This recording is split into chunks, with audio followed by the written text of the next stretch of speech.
నేడు తెలంగాణ రాష్ట్ర అవతరణ దినోత్సవం విద్యార్థులు, యువకులు, ఉద్యోగులు, మహిళలు, మేధావులు, కవులు, కళాకారులు, సకల జనులు ఉద్యమించి ప్రత్యేక రాష్ట్ర ఆకాంక్షను నెరవేర్చుకున్న రోజు. ఇది మనందరం గర్వించదగిన రోజు. ఈ సందర్భంగా 4 కోట్ల తెలంగాణ ప్రజలకు నా శుభాకాంక్షలు తెలియజేస్తున్నా. మిత్రులారా, ఈరోజు రాష్ట్ర ప్రజల కలలను నిజం చేసిన శ్రీమతి సోనియా గాంధీ గారికి కృతజ్ఞతలు తెలుపుకుంటూ తెలంగాణ అమరవీరులకు ఘన నివాళులు అర్పిస్తున్నాను. స్వేచ్ఛ, సామాజిక న్యాయము, సమాన అవకాశాల కోసం దశాబ్దాలుగా పోరాడి తెలంగాణ రాష్ట్రాన్ని సాధించుకున్నాం. రాష్ట్రం ఏర్పడి 10 ఏళ్లు గడిచినా ప్రజల ఆకాంక్షలు నెరవేరలేదు.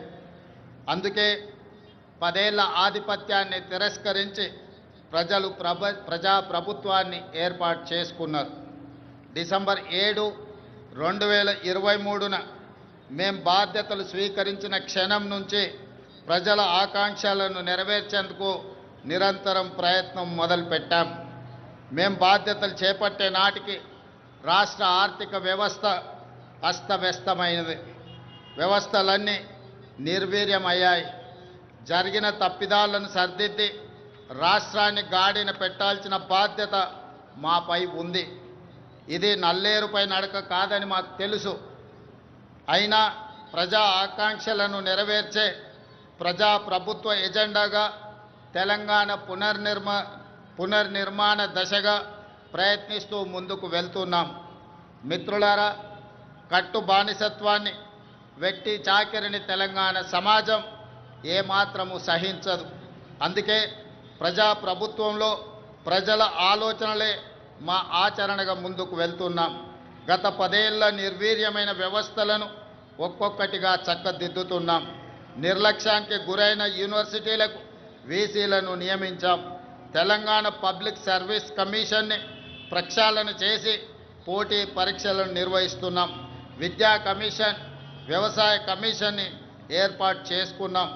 సమాచార హక్కు కమిషనర్లను, లోకాయుక్త, హెచ్ఆర్సీ కమిషన్లను ఏర్పాటు చేసుకొని వ్యవస్థలను స్వతంత్రంగా పనిచేసేలా చర్యలు తీసుకున్నాం. తెలంగాణ సమాజానికి పునాదులు మహిళలే. ఈనాడు తెలంగాణ సమాజం రాణి రుద్రమను, సమ్మక్క సార్లమ్మను, చాకలి ఐలమ్మను, మల్లు స్వరాజ్యాన్ని ఆదర్శంగా తీసుకొని ఈ మహిళల అభివృద్ధి కోసం తెలంగాణ ప్రజాప్రభుత్వం ప్రయత్నం చేస్తున్నది. అందుకే 1 కోటి మంది ఆడబిడ్డలను కోటీశ్వరులుగా చేయాలనే ఉక్కు సంకల్పంతో ప్రజాప్రభుత్వం ముందుకు వెళ్తున్నది. మహిళల ఆర్థిక స్వావలంబనకు ఇందిరా మహిళా శక్తి పాలసీని ఆవిష్కరించుకున్నాం.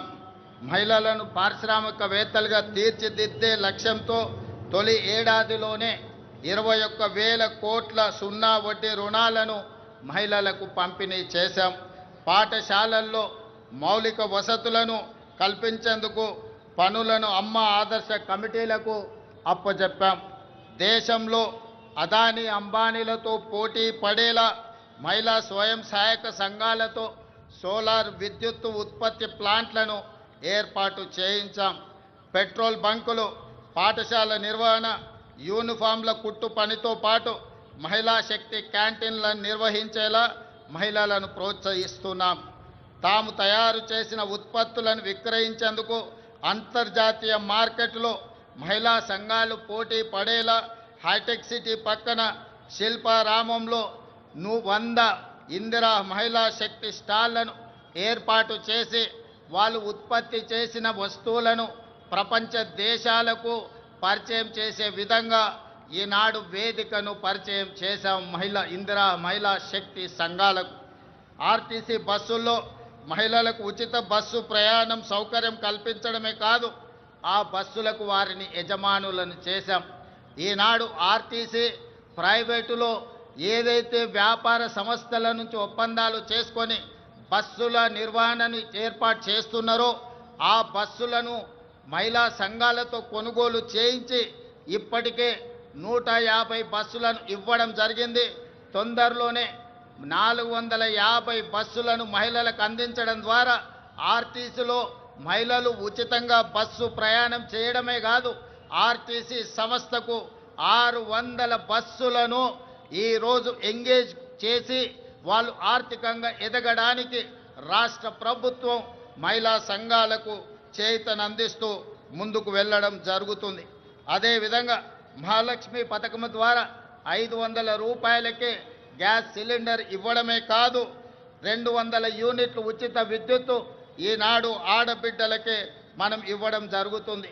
అదేవిధంగా ఈరోజు తెలంగాణ రాష్ట్రంలో ఇందిరమ్మ ఇండ్లు కేటాయిస్తున్నాం. ఈ ఇందిరమ్మ ఇండ్లు కూడా ఇంటి ఆడబిడ్డ అయిన మహాలక్ష్మి ఆడబిడ్డలకే ఈరోజు ఇందిరమ్మ ఇండ్లు కేటాయించడం జరుగుతుంది. అదేవిధంగా రాష్ట్రంలో స్వయం సహాయక సంఘాల మహిళా సభ్యులకు QR కోడ్తో కూడిన ప్రత్యేక కార్డులు అందజేయాలని నిర్ణయించాం. వారికి ప్రతి సంవత్సరం ఉచిత వైద్య పరీక్షలు నిర్వహించి హెల్త్ ప్రొఫైల్ వివరాలతో పాటు పూర్తి వివరాలను ఆ కార్డులో పొందుపరుస్తాం. రాష్ట్రంలో మహిళా లక్ష్మిగా మారి సగర్వంగా నిలబడాలనేది మా ప్రజా ప్రభుత్వం యొక్క లక్ష్యం. ఇదే కాదు, ఈనాడు మహిళా సంఘాల సభ్యులు 67 లక్షల మంది మన రాష్ట్రంలో ఉన్నారు. వాళ్ళందరికీ కూడా ప్రతి సంవత్సరం 2 జతల చీరలను ఆడబిడ్డ కానుకగా ఈరోజు తెలంగాణ రాష్ట్ర ప్రభుత్వం ఇవ్వడం ద్వారా వాళ్ళ ఆత్మగౌరవాన్ని నిలబెట్టి ఈ మహిళలతో మాకు కుటుంబ అనుబంధం ఉంది అని చెప్పి ఈనాడు తెలంగాణ ప్రజాప్రభుత్వము ఒక ఔదార్యాన్ని ప్రదర్శించి ఆడబిడ్డలను ఆదుకునే ప్రయత్నం చేస్తున్నాం. అదేవిధంగా మిత్రులారా, రాష్ట్రానికి రైతే వెన్నెముక. అందుకే రైతు సంక్షేమమే ధ్యేయంగా ప్రజాప్రభుత్వం పనిచేస్తుంది. ఇచ్చిన మాట ప్రకారం ఏకకాలంలో 2 లక్షల రైతు రుణమాఫీ చేసి రైతులను రుణ విముక్తులను చేశాం. కేవలం మొదటి సంవత్సరం లోపలనే 25,35,964 మంది రైతు కుటుంబాలకు 20,617 కోట్ల రూపాయల రైతు రుణమాఫీ చేసి రుణ విముక్తులను చేయడం ద్వారా రైతులు ఆత్మగౌరవంతో బ్రతికే విధంగా ఈనాడు ప్రజాప్రభుత్వం చర్యలు చేపట్టింది. అదేవిధంగా ఈనాడు రైతులకు ఉచిత కరెంటు కోసం ప్రతి సంవత్సరం 15,333 కోట్లతో ఉచిత విద్యుత్తును అందిస్తున్నాం. రైతు భరోసా పథకం కింద రైతులకు పెట్టుబడి సాయాన్ని ఎకరాకు 12,000 ప్రతి సంవత్సరానికి పెంచడం జరిగింది. ఇవాళ రైతులకే కాదు, రైతు కూలీలకు, ఉపాధి హామీ కూలీలకు ఇందిరమ్మ ఆత్మీయ భరోసా పథకం ద్వారా భూమి లేని వ్యవసాయ కూలీ కుటుంబాలకు ఏడాదికి 12,000 రూపాయలు ఉచితంగా అందించే పథకాన్ని ప్రవేశపెట్టినమని చెప్పడానికి నేను ఆనందిస్తున్నాను.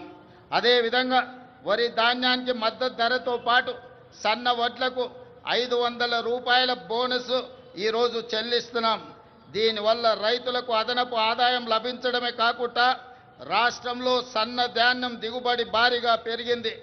దీంతో 2,72,75,00,000 మెట్రిక్ టన్నుల వరి ఉత్పత్తి తెలంగాణ రాష్ట్రం సాధించి దేశంలోనే ప్రథమ స్థానంలో ఈరోజు తెలంగాణ రాష్ట్రము నిలబడ్డది. అదేవిధంగా పెరిగిన ధాన్యం ఉత్పత్తికి తగినట్టుగా రాష్ట్ర వ్యాప్తంగా 8,000 కొనుగోలు కేంద్రాలను ఏర్పాటు చేశాం. రైతులు పండించిన ప్రతి గింజను ప్రభుత్వం కొనుగోలు చేసి రైతులు దళారుల బారిన పడకుండా కాపాడడం జరుగుతున్నది. భూ వివాదాలు లేని తెలంగాణ లక్ష్యంగా భూభారతి 2025 చట్టాన్ని తీసుకువచ్చాం. గతంలో ఉన్న ధరణి చట్టం కొద్ది మందికి చుట్టమైతే ఈనాడు భూభారతి చట్టం పేద ప్రజలందరికీ రక్షణ కల్పించే చట్టంగా మార్చి ప్రతి పేదవాడి సమస్యను పరిష్కరించి ఈరోజు అసైన్మెంట్ భూములతో పాటు అడవుల్లో ఉన్న ఆదివాసీలకి అందించిన అటవీ హక్కుల చట్టాలను అమలు చేసి వాళ్ళ భూములకు రక్షణ కల్పించే విధానాన్ని ఈనాడు భూభారతి చట్టంలో మనం తీసుకురావడం జరిగింది. మిత్రులారా, యువత మన భవిష్యత్తు. అందుకే ప్రజాప్రభుత్వం అధికారంలోకి వచ్చిన వెంటనే 16 నెలల్లో దాదాపుగా 60,000 ప్రభుత్వ ఉద్యోగ నియామకాలు చేపట్టడం ద్వారా తెలంగాణ ఉద్యమంలో, తెలంగాణ రాష్ట్ర సాధనలో ముందు భాగాన నిలబడ్డ నిరుద్యోగ యువకులకు ఒక నమ్మకాన్ని, విశ్వాసాన్ని, భరోసాని ఈ ప్రజాప్రభుత్వం అందించడం జరిగింది. ఇదే కాదు, గత 16 నెలల్లో ప్రైవేటు సంస్థల్లో కూడా దాదాపుగా అంతర్జాతీయ పెట్టుబడులు తీసుకొచ్చి 1,00,000 మందికి ఉద్యోగ అవకాశాలు కల్పించడం ద్వారా నిరుద్యోగ సమస్యను పరిష్కరించడమే కాదు, ఈ దేశంలో అత్యల్ప నిరుద్యోగ సమస్యగా ఉన్న రాష్ట్రంగా తెలంగాణ రాష్ట్రము మొట్టమొదటి స్థానంలో ఉన్నది. అదేవిధంగా మిత్రులారా, ఈనాడు ఉద్యోగ నియామకాలలో వైద్య రంగంలో కావచ్చు, పోలీసు రంగంలో కావచ్చు, నీటిపారుదల, సింగరేణి కాలరీస్, ఇలా చెప్పుకుంటూ వెళ్తే ప్రభుత్వంలో ఉన్న ప్రతి ఖాళీలను ఈనాడు భర్తీ చేయడం ద్వారా నిరుద్యోగుల విశ్వాసాన్ని ఈ రాష్ట్ర ప్రభుత్వం చురగొన్నదని చెప్పడానికి నేను చాలా సంతోషిస్తున్నాను. అదేవిధంగా సివిల్స్ పరీక్షలు, ఈనాడు ఈ దేశంలో ఏ రాష్ట్రం అభివృద్ధి చెందాలన్నా సివిల్ సర్వీసెస్కు సంబంధించిన అధికారుల యొక్క ప్రణాళికలు దేశ అభివృద్ధిలో కీలక భాగం పోషిస్తున్నాయి. తెలంగాణ రాష్ట్రం నుంచి సివిల్ సర్వీసుల్లో ఆశించిన మేరకు మన విద్యార్థులకు అవకాశాలు రాకపోవడం వల్ల తెలంగాణ రాష్ట్ర ప్రభుత్వం సివిల్ సర్వీసెస్కు ప్రిపేర్ అవుతున్న వాళ్లకు హైదరాబాదు నగరంలోనే కాదు, ఢిల్లీలో కూడా శిక్షణ పొందడానికి రాజీవ్ యువ వికాసాన్ని అందించడం ద్వారా సివిల్ సర్వీసెస్ ప్రిలిమ్స్కి ఎన్నికైన వాళ్లకు ₹1,00,000, మెయిన్ పరీక్షలకు ఎన్నికైన వాళ్లకు ₹1,00,000 ఆర్థిక సహాయాన్ని అందించడం ద్వారా ఈనాడు దేశంలోనే మన విద్యార్థులు అత్యధికంగా సివిల్ సర్వీసెస్కి ఈరోజు ఎన్నిక కాబడ్డారని చెప్పడానికి నేను సంతోషిస్తున్నాను. అదేవిధంగా యంగ్ ఇండియా స్కిల్స్ యూనివర్సిటీ ఈనాడు విద్యా సంస్థల నుంచి, ముఖ్యంగా ఇంజనీరింగ్ కాలేజీల నుంచి ప్రతి సంవత్సరం 1,10,000 మంది విద్యార్థులు పాస్ అయ్యి సర్టిఫికెట్ తెచ్చుకుంటున్నా ఈరోజు మార్కెట్లో అవసరమైన స్కిల్స్ వాళ్ళకు లేకపోవడం వల్ల ఉద్యోగ ఉపాధి అవకాశాలు కోల్పోతున్నారు. అందుకే తెలంగాణ రాష్ట్ర ప్రభుత్వం ఆలోచన చేసి యంగ్ ఇండియా స్కిల్స్ యూనివర్సిటీని ప్రారంభించడం ద్వారా ఈ విద్యార్థులకు అందులో శిక్షణను అందించి ఉద్యోగ ఉపాధి అవకాశాలు కల్పించడానికి ఈనాడు యంగ్ ఇండియా స్కిల్స్ యూనివర్సిటీని మనం ప్రారంభించుకోవడం జరిగిందని చెప్పడానికి నేను గర్విస్తున్నాను. అదేవిధంగా మొన్న జరిగిన ఒలింపిక్స్లో భారతదేశానికి ఒక్క బంగారు పథకం కూడా రాలేదు. 140 కోట్ల జనాభా ఉన్న, ప్రపంచంలోనే అత్యధిక జనాభా ఉన్న దేశంగా గుర్తింపు పొందిన భారతదేశం ఒలింపిక్స్లో బంగారు పథకాన్ని సాధించకపోవడం మనకు నిజంగా ఆలోచన చేయవలసిన సందర్భం. అందుకే ఈనాడు యువకుల్లో క్రీడాకారులను వెలికి తీయాలి, మట్టిలో మాణిక్యాలను ఈ దేశానికి పరిచయం చేయాలన్న ఆలోచనతోని యంగ్ ఇండియా స్పోర్ట్స్ యూనివర్సిటీని, అదేవిధంగా స్పోర్ట్స్ అకాడమీని ప్రారంభించుకొని రాబోయే 2028 సంవత్సరంలో జరగబోయే ఒలింపిక్స్లో బంగారు పథకాన్ని దేశానికి తెలంగాణ రాష్ట్రం తరఫునే సాధించాలన్న లక్ష్యంతో ఈనాడు యంగ్ ఇండియా స్పోర్ట్స్ యూనివర్సిటీని, అదేవిధంగా అకాడమీని మనం ప్రారంభించుకున్నామని తెలియజేయడానికి నేను సంతోషిస్తున్నాను. అదేవిధంగా యంగ్ ఇండియా ఈరోజు ఇంటిగ్రేటెడ్ రెసిడెన్షియల్ స్కూల్స్, గతంలో ప్రభుత్వాలు SC, ST, BC, minority, EWS కోటాలో ఉండే విద్యార్థులకు వివిధ ప్రాంతాలలో రెసిడెన్షియల్ స్కూళ్ళు నడిపేవాళ్ళు. దాంతో వాళ్ళలో ఒక ఆత్మ న్యూనతా భావము ఏర్పడడానికి అవకాశం ఉంది. అందుకే ఈనాడు తెలంగాణ రాష్ట్ర ప్రభుత్వం ఆలోచన చేసి SC, ST, BC, minority, EWS విద్యార్థులు అందరినీ కూడా ఒకే దగ్గర కలిసిమెలిసి ఒక కుటుంబంలా చదువుకునే విధంగా ఈనాడు యంగ్ ఇండియా ఇంటిగ్రేటెడ్ రెసిడెన్షియల్ స్కూల్స్ని మనం ప్రారంభించుకున్నాం. ప్రతి నియోజకవర్గానికి ఒక యంగ్ ఇండియా ఇంటిగ్రేటెడ్ రెసిడెన్షియల్ స్కూల్ని 25 ఎకరాలలో దాదాపుగా 200 కోట్ల రూపాయలతో నిర్మించాలని 20,000 కోట్ల రూపాయలను ఈనాడు విద్య మీద, వాటికి అవసరమైన మౌలిక వసతులను ఏర్పాటు చేయడానికి ఖర్చు పెట్టాలని ఈ ప్రభుత్వం ముందుకొచ్చి ఈరోజు ఈ కార్యక్రమాలను చేపట్టింది. ఈనాడు విద్య మీద పెట్టే పెట్టుబడిని మేము ఖర్చుగా భావించడం లేదు. భవిష్యత్ తరాల పెట్టుబడి, ఈ దేశ నిర్మాణం, తరగతి గదుల్లోనే ఉన్నది. అందుకే విద్య మీద ఖర్చుగా భావించడం లేదు. మేము ఇది ఒక భవిష్యత్ పెట్టుబడిగా భావిస్తున్నాం. అందుకే ఈనాడు దేశం గర్వించే విధంగా యంగ్ ఇండియా ఇంటిగ్రేటెడ్ రెసిడెన్షియల్ స్కూళ్ళని ఈరోజు మనం ప్రారంభించుకున్నాం. దేశానికే ఆదర్శం. దీనికి ప్రధాన కారణం ఆనాడు పివి నరసింహారావు గారు సర్వేల్ రెసిడెన్షియల్ స్కూల్ మన నల్గొండ జిల్లాలో ప్రారంభిస్తే ఈనాడు దేశానికి ఎంతో మంది ఐఏఎస్ ఐపీఎస్లను అందించారు. మన తెలంగాణ రాష్ట్ర చీఫ్ సెక్రటరీ గారు ఆనాటి పివి నరసింహారావు గారు ప్రారంభించిన సర్వేల్ రెసిడెన్షియల్ స్కూల్ నుంచే అక్కడి విద్యార్థి. ఈనాడు Telangana public service commission chairperson కూడా ఆ సర్వేల్ స్కూల్ నుంచి వచ్చిన ఒక ఐఏఎస్ ఆఫీసర్. అందుకే ఈనాడు మన దేశ భవిష్యత్తు తరగతి గదుల్లో ఉందని ఏదైతే భావిస్తున్నామో అందుకే ఈరోజు అద్భుతమైన మౌలిక వసతులతోని ఇంటిగ్రేటెడ్ రెసిడెన్షియల్ స్కూల్స్ని ఈరోజు ప్రారంభించుకోవడం ద్వారా ఈ దేశానికి అవసరమైన డాక్టర్లను, లాయర్లను, ఇంజనీర్లను, ఐఏఎస్లను, ఐపీఎస్లను, ఇతర ఉన్నతాధికారులను ఈరోజు మనం ఈ దేశానికి అందించడానికి ఒక బృహత్తర కార్యక్రమాన్ని తీసుకున్నాం. ఇది ఖచ్చితంగా భవిష్యత్తులో మంచి సత్ఫలితాలను ఇస్తుంది అని చెప్పి ఈరోజు నేను భావిస్తున్నాను. అదేవిధంగా ప్రజాప్రభుత్వం అధికారంలోకి రాగానే విద్యా వైద్య రంగాలను ప్రక్షాళనకు విప్లవాత్మక చర్యలు తీసుకున్నాం. అదేవిధంగా మిత్రులారా, ఈరోజు రెసిడెన్షియల్ స్కూళ్ళలో చదువుకుంటున్న విద్యార్థులకు దాదాపుగా 10 సంవత్సరాల నుంచి డైట్ ఛార్జెస్ పెంచలేదు, 16 సంవత్సరాలు కాస్మెటిక్ ఛార్జెస్ పెంచలేదు.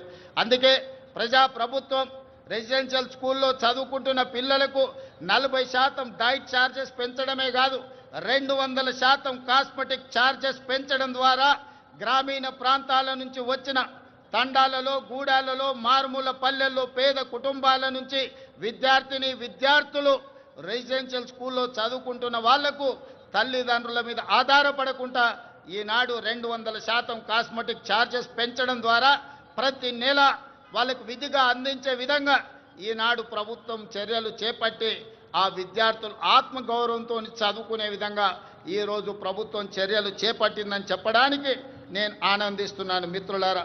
అదేవిధంగా రాష్ట్రంలోని ఆసుపత్రుల్లో మౌలిక సదుపాయాల అభివృద్ధి చర్యలు తీసుకుంటున్నాం. 100 ఏళ్లకు చరిత్ర కలిగిన ఉస్మానియా ఆసుపత్రికి పూర్వ వైభవం వచ్చే ప్రయత్నం చేస్తున్నాం. అందుకే 30 ఎకరాలలో గోష మహల్లో 2700 కోట్ల రూపాయలతోని నూతన ఉస్మానియా ఆసుపత్రి భవనాన్ని నిర్మించడమే కాకుండా ఈనాడు సనత్ నగర్లో, అల్వార్లో, ఎల్బీ నగర్లో, అదేవిధంగా వరంగల్లో ఉన్న పనులు ప్రారంభమై ఆగిపోయిన పెద్ద ప్రభుత్వ ఆసుపత్రులను పూర్తి చేయడానికి ఈరోజు ప్రభుత్వం చర్యలకు ఉపక్రమించింది. ఇదే కాదు, పేదవాళ్లకు ఉచిత వైద్యాన్ని అందించడానికి రాజీవ్ ఆరోగ్యశ్రీ ద్వారా 10 లక్షల రూపాయల ఉచిత వైద్యాన్ని అందించడం ద్వారా పేదల ఆరోగ్యమే మా ప్రభుత్వం యొక్క బాధ్యత అని చెప్పి ఈరోజు ఆ ప్రయత్నాలతో ముందుకు వెళ్తున్నాం మిత్రులారా. అదేవిధంగా మిత్రులారా, రిజర్వేషన్లకు సంబంధించి బలహీన వర్గాల వారికి అండగా నిలవాలన్నదే మా ప్రజా ప్రభుత్వం యొక్క ఆలోచన. అందుకే ఈరోజు 1931లో దాదాపుగా 100 సంవత్సరాల క్రితం కులగణన జరిగింది దేశంలో జనగణనతో పాటు. మళ్ళీ 2024-25లో ప్రజా ప్రభుత్వం 100 సంవత్సరాల తర్వాత ఈ దేశంలోనే మొట్టమొదటి రాష్ట్రంగా జనగణనతో పాటు కులగణన లెక్కలు తీసి ఈనాడు 100 సంవత్సరాల సుదీర్ఘమైన సమస్యకు ఈరోజు శాశ్వత పరిష్కారం చూపించింది. ఈరోజు ఈ లెక్కలు తీయడం ద్వారా వాస్తవంగా ఉన్న 56.36% ఉన్న బలహీన వర్గాల లెక్కలు తీసి వాళ్లకు 42% రిజర్వేషన్లు, విద్య, ఉద్యోగ, రాజకీయ అవకాశాలు కల్పించాలని ఈనాడు తెలంగాణ ప్రభుత్వం ఈ చర్యలతో ముందుకు వెళుతుంది. ఈరోజు తెలంగాణ రాష్ట్ర ప్రభుత్వం తీసుకున్న ఈ విప్లవాత్మకమైన నిర్ణయం వల్ల కేంద్ర ప్రభుత్వం కూడా రాబోయే జనగణనలో కులగణన చేపట్టాలని నిర్ణయం తీసుకున్నది. తెలంగాణ రాష్ట్రం దేశానికే ఆదర్శంగా నిలబడి కులగణన చేసిందని చెప్పడానికి నేను చాలా సంతోషిస్తున్నాను. అదేవిధంగా మీకందరికీ తెలుసు, ఎస్సీ కులాల ఉపకులాల వర్గీకరణ దాదాపుగా 40 సంవత్సరాల నుంచి ఎన్నో పోరాటాలు చేసి ఎంతో మంది అమరులై సుప్రీంకోర్టు జడ్జిమెంట్ తీసుకొస్తే ఎస్సీ కులాల వర్గీకరణ మొట్టమొదటి రాష్ట్రం తెలంగాణలోనే మా ఎస్సీలకు ఉన్న 15% రిజర్వేషన్ని గ్రూప్ 1కు 1%, గ్రూప్ 2కి 5%, గ్రూప్ 3కి 9% ఇవ్వడం ద్వారా ఎస్సీ కులాల వర్గీకరణ చేసి దేశంలోనే మొదటి రాష్ట్రంగా వర్గీకరణ చేసిన రాష్ట్రంగా మనం ముందు బాగానే నిలబడ్డాం. అంటే ఈనాడు తెలంగాణ ప్రజా ప్రభుత్వం బలహీన వర్గాలకు ఎస్సీలకు సంబంధించిన ఎంతో దీర్ఘకాలికంగా సమస్యలుగా ఉన్న వాటిని శాశ్వత పరిష్కారం చూపించడం ద్వారా ఇతర రాష్ట్రాలకు దేశానికి ఆదర్శంగా నిలబడ్డామని చెప్పడానికి నేను గర్వపడుతున్నాను. మిత్రులారా, అదేవిధంగా సంక్షేమ పథకాలను పటిష్టంగా అమలు చేసి పేదలకు ప్రజా ప్రభుత్వం అండగా నిలుస్తుంది. ఇల్లు లేని నిరుపేదల కోసం ఇందిరమ్మ ఇండ్ల పథకం ద్వారా ఇంటి నిర్మాణానికి 5 లక్షల ఆర్థిక సహాయం అందిస్తున్నాం. ఈ పథకం ద్వారా 4,50,000 ఇళ్లను ఈ సంవత్సరం పేదలకు అందించడం ద్వారా 22,500 కోట్ల రూపాయలు ఖర్చు పెట్టి పేదలను ఇంటి వాళ్ళను చేయడం ద్వారా ఆత్మగౌరవంతో బ్రతికే విధంగా ఈనాడు పేదలను ఆదుకోవడానికి మన ప్రభుత్వం ఇందిరమ్మ ఇండ్ల సంక్షేమ పథకాన్ని ముందుకు తీసుకువెళ్తున్నదని చెప్పి మీ అందరికీ చెప్పడానికి నేను సంతోషిస్తున్నాను. అదేవిధంగా ఇప్పటి వరకు 5,364 ఇందిరమ్మ లబ్ధిదారులకు 53,64,00,000 రూపాయలు నేరుగా లబ్ధిదారుల ఖాతాలోనే వేయడం జరిగింది. అదేవిధంగా మిత్రులారా, పేదల ఆకలి తీర్చడమే కాదు వారి ఆత్మగౌరవంతో జీవించేలా సన్న బియ్యం పథకాన్ని ప్రారంభించాం. సంక్షేమ పథకాల చరిత్రలో సన్న బియ్యం ఒక ట్రెండ్ సెట్టర్. తెలంగాణలో 3 కోట్ల మంది సన్న బియ్యం పథకం ద్వారా లబ్ధి పొందుతున్నారు. ఖమ్మం జిల్లా సారపాకలో స్వయంగా నేనే సన్న బియ్యం లబ్ధిదారుల ఇంటికి వెళ్ళి ఆ గిరిజన కుటుంబంతో కలిసి సహపంక్తి భోజనం చేసినప్పుడు ఆ కుటుంబ సభ్యుల కళ్ళల్లో చూసిన ఆనందం జీవితకాలం నాకు గుర్తుండిపోతుంది. ఎందుకంటే ఒకనాడు రేషన్ షాపుల్లో ఇచ్చే దొడ్డు బియ్యం మిల్లర్ల మాఫియా లేకపోతే దళారుల మాఫియా చేతుల్లో ఆనాడు వాళ్ళ చేతుల్లో ఉండే. ఈనాడు సన్న బియ్యం ఇవ్వడం ద్వారా 3,10,00,000 మంది తెలంగాణ ప్రజలకు ప్రయోజనం చేరడమే కాకుండా ప్రతి ఒక్కరు ఆ సన్న బియ్యం తెచ్చుకొని ఈరోజు వండుకొని తింటున్నారు. నిజంగా ఇది ఒక గొప్ప విప్లవాత్మకమైన మార్పు. దీనికి ప్రజా ప్రభుత్వం పునాది వేసిందని తెలియజేయడానికి నేను సంతోషపడుతున్నాను మిత్రులారా. అదేవిధంగా పెట్టుబడులు మిత్రులారా, తెలంగాణ రాష్ట్రం సంక్షేమమే కాదు అభివృద్ధిలో కూడా దేశానికి ఆదర్శంగా నిలబడాలని స్టేట్ ఓన్డ్ ట్యాక్స్లో దేశంలోనే మొదటి స్థానంలో ఉన్నాం. అదేవిధంగా స్వదేశీ విదేశీ పెట్టుబడులను ఆకర్షించడంలో తెలంగాణ రాష్ట్రం ఈ దేశంలోనే మొదటి స్థానంలో ఉంది. దాదాపుగా ఈ 18 నెలల్లో 3 లక్షల కోట్ల రూపాయల పెట్టుబడులను ఆకర్షించడమే కాదు అమెరికా, జపాన్, సింగపూర్ అదేవిధంగా దావోస్ లాంటి నగరాల్లో పర్యటించి ఈ దేశానికి ఈరోజు పెట్టుబడులను సాధించినాం.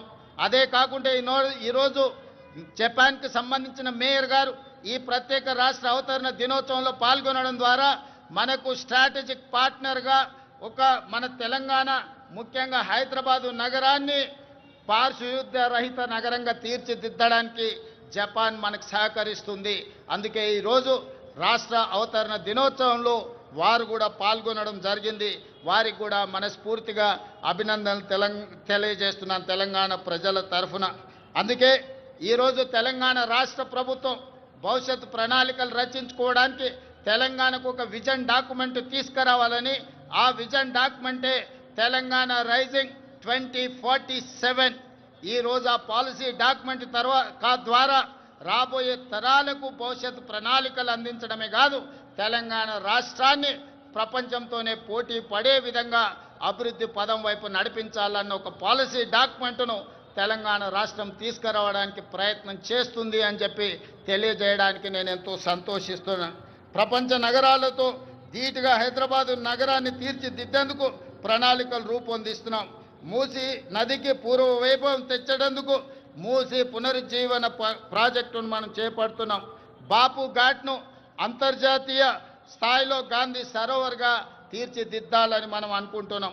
అంతర్జాతీయ ప్రమాణాలతో భారత్ ఫ్యూచర్ సిటీ, ఈ దేశంలో ఏ నగరమైనా ఎప్పుడో బహుశా పూర్వతరాలు ప్రారంభించిన నగరాలను కొంచెం కొంచెంగా విస్తరించుకుంటూ వస్తున్నాం. కానీ భారతదేశంలో పూర్తి స్థాయి ప్రణాళికబద్ధమైన మహానగరం లేకపోవడం ఒక లోటుగా భావించి ఈరోజు న్యూయార్క్, టోక్యో లాంటి నగరాలతో పోటీ పడే విధంగా భారత్ ఫ్యూచర్ సిటీని మనం ఈరోజు ఎయిర్పోర్టుకు దగ్గరలో ప్రారంభించుకుంటున్నాం. 30,000 ఎకరాలలో ప్రపంచ స్థాయి ప్రమాణాలతో ఈరోజు నూతన నగరాన్ని నిర్మించుకోవడానికి మనం ప్రణాళికలు రచించుకున్నాం, ముందుకు వెళ్తున్నామని తెలియజేయడానికి ఈరోజు సంతోషపడుతున్నాను. ఆ భారత్ ఫ్యూచర్ సిటీలో ఏఐసిటీ, స్పోర్ట్స్ సిటీ, ఫార్మా సిటీతో పాటు లైఫ్ సైన్సెస్, హెల్త్ సిటీలను ఏర్పాటు చేస్తాం. ఇందుకోసం ఫ్యూచర్ సిటీ డెవలప్మెంట్ అథారిటీని ఏర్పాటు చేసినాం. ప్రణాళికలు రచించడానికి పాలసీ డాక్యుమెంట్ను మనం ఇప్పటికే రూపొందించుకున్నాం. తొందరలోనే హైదరాబాద్లో నిర్మించబోయే భారత్ ఫ్యూచర్ సిటీ ప్రపంచ పెట్టుబడులకు ఒక కేంద్రంగా మారబోతుందని తెలియజేయడానికి నేను సంతోషపడుతున్నాను. రాష్ట్ర మౌలిక సదుపాయాలలో భాగంగా విమానాశ్రయాల సంఖ్యను పెంచుకునేందుకు చర్యలు తీసుకుంటున్నాం. ఇప్పటికే మనకు తెలంగాణ రాష్ట్రంలో ఉన్నది ఒకే ఒక ఎయిర్పోర్ట్ ఈరోజు మనకు శంషాబాద్లో ఉన్నది. అందుకే రాష్ట్ర ప్రభుత్వం కేంద్ర ప్రభుత్వంతో చర్చించి సంప్రదించి వరంగల్లో నూతన ఎయిర్పోర్ట్కు, అదేవిధంగా ఆదిలాబాద్లో ఇంకొక ఎయిర్పోర్ట్కు అనుమతులు తెచ్చుకున్నాం. తొందరలోనే వరంగల్ నగరంలో, ఆదిలాబాద్ పట్టణ ప్రాంతంలో నూతన ఎయిర్పోర్ట్లు ఏర్పాటు చేసుకోబోతున్నామని చెప్పి మీకందరికీ తెలియజేయడానికి నేను ఎంతో సంతోషిస్తున్నాను. అదేవిధంగా ఈరోజు regional ring road, outer ring road మన హైదరాబాద్ నగరంలో తీసుకొచ్చిన మార్పులు మీకు అందరికీ తెలుసు. ఈరోజు ఐటీ కానీ, ఫార్మా కానీ హైదరాబాద్ నగర అభివృద్ధికి ఔటర్ రింగ్ రోడ్ మనకి ఎంత సహాయం అందించిందో మీకు తెలుసు. 160 కిలోమీటర్ల ఔటర్ రింగ్ రోడ్ ఇంత అభివృద్ధి చేస్తే ఈనాడు రీజనల్ రింగ్ రోడ్డును ప్లాన్ చేస్తున్నాం. RRRని 360 కిలోమీటర్ల పొడవున హైదరాబాద్ తెలంగాణ నగరాన్ని చుట్టుముట్టే విధంగా ఈరోజు రీజనల్ రింగ్ రోడ్డును మనము నిర్మించుకోబోతున్నామని తెలియజేయడానికి నేను సంతోషపడుతున్నాను. రీజనల్ రింగ్ రోడే కాదు, ఔటర్ రింగ్ రోడ్డు నుంచి రీజనల్ రింగ్ రోడ్డు వరకు రేడియల్ రోడ్లను వేసుకోవడం ద్వారా మన నగరాన్ని మహానగరంగా ప్రపంచ దేశాలతో పోటీ పడే విధంగా తీర్చిదిద్దాలని ఈనాడు తెలంగాణ ప్రభుత్వం ఉక్కు సంకల్పంతో ముందుకు వెళ్తున్నది. దీనికి మీరు అందించిన సహకారానికి నేను మనస్ఫూర్తిగా కృతజ్ఞతలు తెలియజేస్తున్నాను. అదేవిధంగా హైదరాబాద్ నగరంలో ఈ పక్క నుంచి వెళ్తున్న మెట్రో మీరు అందరూ చూస్తున్నారు. ఆనాడు కీర్తిశేషులు జైపాల్ రెడ్డి గారు పట్టణాభివృద్ధి శాఖ మంత్రిగా ఉన్నప్పుడు డాక్టర్ వైఎస్ రాజశేఖర రెడ్డి గారు ముఖ్యమంత్రిగా ఈ మెట్రోను మన హైదరాబాద్ నగరానికి పరిచయం చేశారు. ఆనాడు దేశంలోనే 2వ స్థానంలో ఉండే ఈ 12-13 ఏళ్ళు మెట్రో విస్తరించకపోవడం వల్ల 9వ స్థానానికి హైదరాబాదు నగరం పడిపోయింది. అందుకే ముఖ్యమంత్రిగా బాధ్యతలు చేపట్టిన వెంబడే విస్తరిస్తున్న నగరానికి మెట్రోని విస్తరించాలి, పేదలకు అందుబాటులోకి తీసుకురావాలని ఈరోజు మెట్రోని పూర్తి స్థాయిలో విస్తరించడం ద్వారా ప్రతి ఒక్కరికి మెట్రోని అందుబాటులోకి తీసుకురావాలనే ప్రయత్నం చేస్తున్నాం. తొందరలోనే మెట్రో విస్తరణ పనులను కూడా ప్రారంభించుకోబోతున్నామని మీకు అందరికీ చాలా సంతోషంతో తెలియజేస్తున్నాను మిత్రులారా. అదేవిధంగా శాంతి భద్రతలు ఎక్కడైనా ప్రపంచంలో పెట్టుబడులు రావాలంటే దేశంలో శాంతి భద్రతలు ఉండాలి.